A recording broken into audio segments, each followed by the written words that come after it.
So, episo size 4, padayon tag. Mga ginikanan, ayaw pasok ang inyong mga anak. Hinoon amumaha sila sa Kristohanong disiplina ug maayong pagtulunan. Mga ginikanan, ayaw pasok inyong mga anak. The truth is this. Listen, look at me. Usahay di ta tahuron ra ba sa atong mga anak tungod ra pud nato kay badlungon ta kayo. Ato silang gipasuko, no? Ayaw pasok. Kung moingon pod mga ginikanan ang mga anak, kay usahay man gud.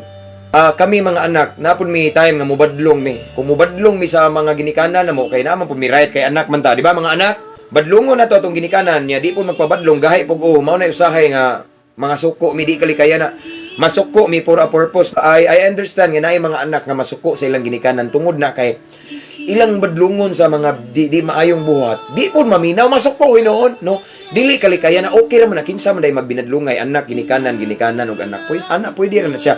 Lisod po kayo nga mubadlong sa tong ginikanan, atong silingan. Uwaw kay na. So kami mga anak sad makakita mi makasala ang among mga ginikanan badlungon na mo. Kung sa ingon sa balang kasulatan, mga ginikanan ayaw pasok ang imong anak. In other words, kita mga ginikanan mao ni. We must be a good example to our children, no?